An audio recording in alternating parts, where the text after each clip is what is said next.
Great. Well, Charlotte is a second-year master's student at the University of Michigan School of Public Health. And I've known Charlotte for several years. She's been a friend of our family, a friend of one of our sons. She is studying within the program of environmental health promotion and policy. And she hopes to work for a state level government agency after graduating, and in work related to air quality monitoring for indoor and outdoor air pollution, and hopefully become involved within environmental justice organizations. She spent the year between graduating from undergraduate at the University of Michigan within an AmeriCorps program called City Year Denver, where she worked in a 7th grade English classroom for a year in Denver, Colorado, all during the pandemic. Outside of school, she loves hiking, backpacking, rock climbing with friends, and she's a great photographer and takes amazing pictures of beautiful scenery and flora, fauna, mountains, lakes, people, everything. Yeah, and she has an adorable little dog. We were talking about our pets earlier today as a group. Earlier this evening, she has an adorable dog named Wilbur. So I'll hand it over to Charlotte. Yes, thank you so much. And hi, everyone. Yeah, thanks so much for taking the time to meet tonight. It's so great for me to finally put a name to a face of all the P.E.O members. Sorry, my dogs are barking. Yeah, okay, one moment, actually. I'm just gonna open my door for my dog, if you don't mind.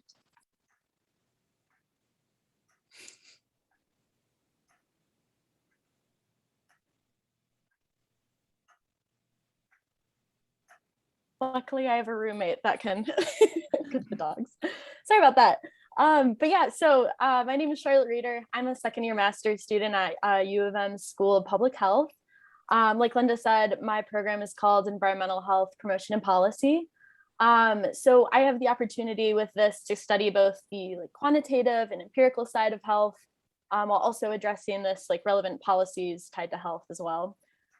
So yeah, this past summer I was able to intern with this environmental consulting group in Farmington Hills called Arch Environmental Group. And I was the air monitoring technician there. So I was responsible for collecting, analyzing, interpreting asbestos fiber data. And it's all during construction activities. So it was very glamorous. But yeah, it was definitely, a challenging environment to work in and on a contractor's work schedule. But I was just able to learn so much about communication, the interaction of federal, state regulations within the private sector. So yeah, I found it to be really, really valuable experience. And if you guys want to see a picture of me and all my gear, I have it here. I'm wearing a hard hat and a respirator and everything. It's pretty great. But yeah, so currently my focus in school has been on my capstone project. And it kind of incorporates what I learned from my coursework as well as the summer internship. So I'm conducting a policy brief on occupational health regulation from OSHA. And I'm shining light on some policy gaps and offering recommendations. But yeah, so yeah, like Linda said, this next year, I'm hoping to find a position with state level government or potentially another environmental consulting group that allows me to work on, a variety of environmental health projects, risk assessments, environmental remediation planning is all my bread and butter. So I'm really excited about that. But yeah, so outside of school, I would, love photography and everything. So this past summer I was able to go do this great backpacking trip with my sister and her boyfriend out in Wyoming in the Wind River Range. And it was just absolutely beautiful. And it's, just what I needed before going back in the swing of the semester. So I was able to enjoy the environment and then study it. So, but yeah, that's kind of all I have for you guys. If you guys have any questions, let me know. Great, thank you. Did you have to measure the air quality from the forest fires out in Wyoming? Hopefully it wasn't bad when you were there. No, it wasn't bad when I was there. But in the months following, it definitely got kind of scary. But Yeah. that's definitely work I would like consider working in. Forest fire management is really scary, but really important work. So yeah. Yeah, right. For sure. What fueled your interest in this field, Charlotte? Yeah. So my undergrad work was in environmental science as well, but a little bit different. It was more like ecology, biology sphere, because I have this love for, the natural environment. And so I'm kind of taking that passion to where that intersects with human health.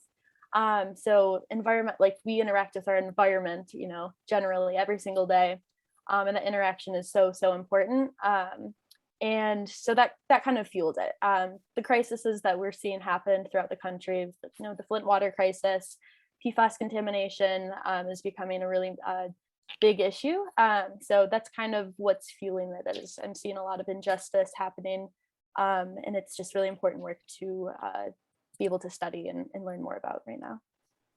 The next real hot issue is Benton Harbor. They could probably use you in Benton Harbor. Yeah. They are. It is a very bad there. Very scary situation happening there, and another environmental justice piece to that as well. Well, don't forget the Gelman issue here, folks. Yeah. Because that is seeping, they say slowly, but that's been going on since the 80s when I was on city council. Mhm. And I can't believe that all this time is gone and we still don't have a good handle on that. Mhm. So maybe you could help us with it. Single-handedly, probably not. But So you see, Charlotte, you're really needed in Michigan. Yeah. In in Michigan is a mess. Yeah. None of this going out to Wyoming or Denver or anything. Yeah. No, there's a lot to be done, isn't there? Yeah. Yeah. Thank you. Any more questions? Thank you, Charlotte. Thanks, Thank you Charlotte. guys so much.